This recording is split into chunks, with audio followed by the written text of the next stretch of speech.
इस बजट में भारत ने बड़े ही स्मार्टनेस के साथ चाइना और पाकिस्तान को एक मैसेज दिया है। आपको बता दूं कि हर साल बजट में मदद के तौर पर भारत पड़ोसी देशों को कुछ हिस्सा देता है। इस बार ये डिस्ट्रीब्यूशन इस तरह से किया गया है कि एक तरफ मालदीव को सबक सिखाया गया है, तो वहीं दूसरी तरफ अफगानिस्तान की तालिबान सरकार और श्रीलंका के साथ दोस्ती का हाथ बढ़ाकर पाकिस्तान और चाइना की चिंता बढ़ा दी गई है।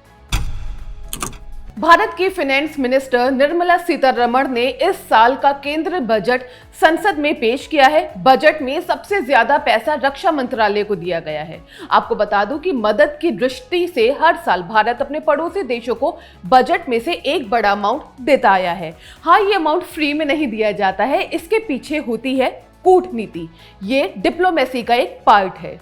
शुरुआत करते हैं अफगानिस्तान की तालिबान सरकार से। आज के दौर में अफगानिस्तान के साथ भारत के संबंध अच्छे ट्रैक पर है। भारत जानता है कि पाकिस्तान को भी काबू में रखने के लिए अफगानिस्तान को खुश रखना जरूरी है। अफगानिस्तान के तालिबान शासन के लिए इस बजट में 200 करोड़ रुपए अलॉट किए गए हैं। इसे हाल के समय में भारत और अफगानिस्तान के रिश्तों में आई बेहतरी की तरह देखा जा रहा है। भारत और अफगानिस्तान के बीच बढ़ती इस अंडरस्टैंडिंग से पाकिस्तान और चाइना दोनों को ही मिर्ची लगनी तय है। आपको बता दें कि हाल ही में तालिबान ने पाकिस्तान को एक बड़ा झटका दिया था। तालिबान ने जम्मू कश्मीर के कब्जे वाले पीओके पर पाकिस्तान के दावे को मानने से इनकार कर दिया है। तालिबान के इस स्टेटमेंट पर पूरी दुनिया की नजर आई है। ये बयान पाकिस्तान के लिए एक झटका था, तो वहीं भारत के लिए एक अच्छी खबर।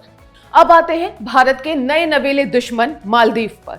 भारत से पंगा लेकर मालदीव पहले ही पछता रहा है। वहां का टूरिज्म और खास तौर पर भारत से जाने वाला टूरिज्म में गिरावट आई है। हालांकि तनाव के बावजूद बजट में इस साल मालदीव को 400 करोड़ रुपए मिले हैं। मालदीव की पिछली रकम से इस बार में कटौती की गई है और ये पैसा श्रीलंका को दिया गया है।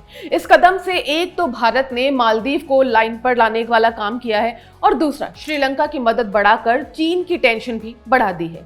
मालदीव को पहले 770 करोड़ देने का ऐलान किया गया था, पर इसमें से अब 370 करोड़ रोक दिए गए हैं और सिर्फ 400 करोड़ ही अब दिए जाएंगे। अब अगर श्रीलंका की बात करें तो पिछली बार से प्रस्तावित जो अमाउंट था उसमें भारतीय बजट में 60 करोड़ श्रीलंका को देना था, जो अब हो गया है 245 करोड़।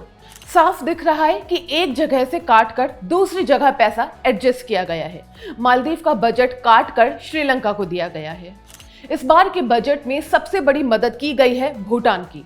फाइनेंस मिनिस्टर निर्मला सीतारमण द्वारा घोषित बजट के अनुसार 2024-25 में भूटान को करीब 2000 करोड़ की मदद मिलेगी। बजट में बांग्लादेश के लिए 120 करोड़, नेपाल के लिए 700 करोड़, म्यांमार के लिए 250 करोड़ और अफ्रीकी देशों के लिए 200 करोड़ रखे गए हैं।